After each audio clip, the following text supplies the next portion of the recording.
A little while ago, I did a theory on Shaggy and about what I thought about maybe his character. But I started thinking, and I have another theory for you, so I wanted to express my thoughts on something that I think could be possible and something that would be relevant to nowadays.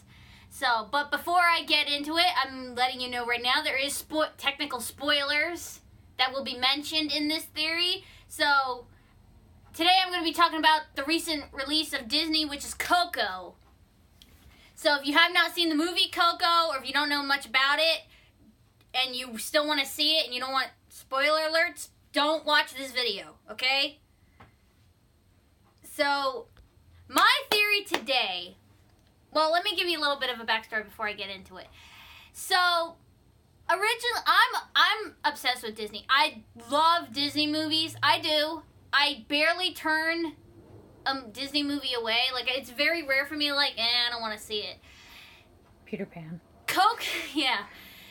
Coco was one of those movies that didn't, pique my interest of, ooh, this looks interesting. It's not that it looked bad. It's just that from trailer, it looked like a ripoff of a movie that I guess technically it is Disney now because they own 20th Century Fox.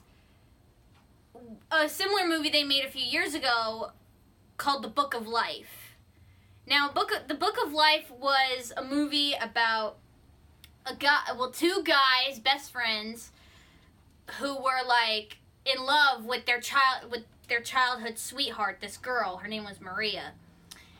And they both grew up, and when they grew up, they agreed that they were gonna fight equally for her hand in marriage, and whoever won, obviously, would get her.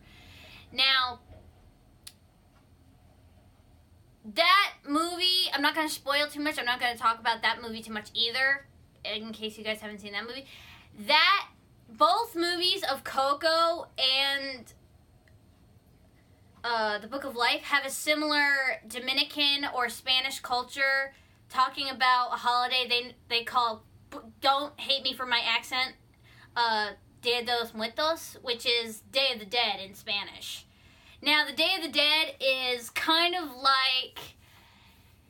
how can I explain? It's a certain day that Spanish culture believes that if you leave out food and a picture of a loved one who died and whatever, if you celebrate in a way them being gone, they have a chance of coming back and visiting you from the other side.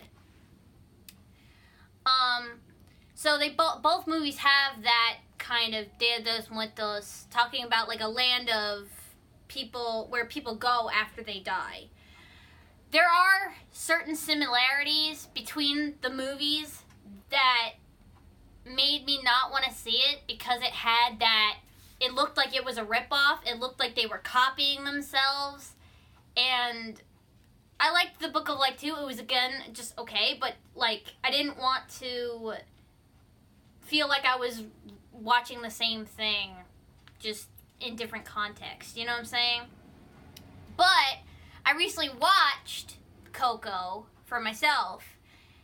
I still think, please hate me if you want, I still kind of think it's a bit of a ripoff of The Book of Life, just because it does have those similarities. They both have a guy or a main protagonist that are musicians. They both talk about the Day of the Dead, or contain about the Day of the Dead and land of your ancestors and all that. So, I mean, my theory, I'm going to get into my theory.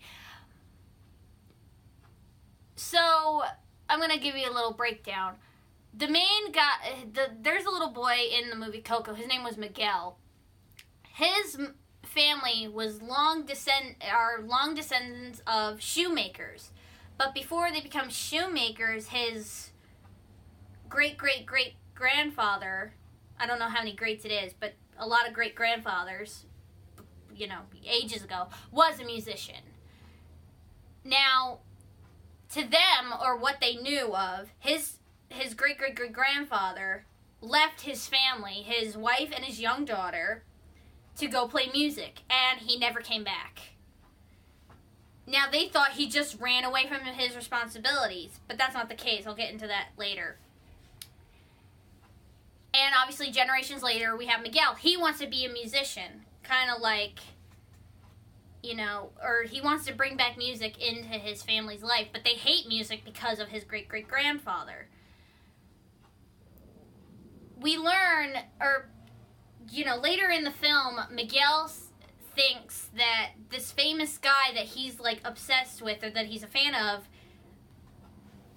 you know, this musician is his great-grandfather, or he thinks that he is, because he has similar physique, and he has the guitar in a picture that was torn that doesn't have his face. So he goes to visit him kind of in the land of the dead by playing his guitar, but he finds out that the guy that he admired didn't do what he said he did. Like, he didn't write his own music. He actually stole them from a friend of his. His name is Hector.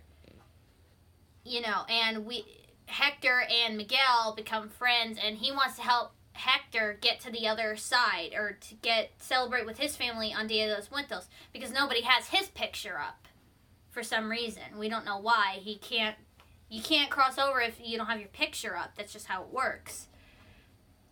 We find out later that, you know, that the musician that Miguel liked actually killed Hector.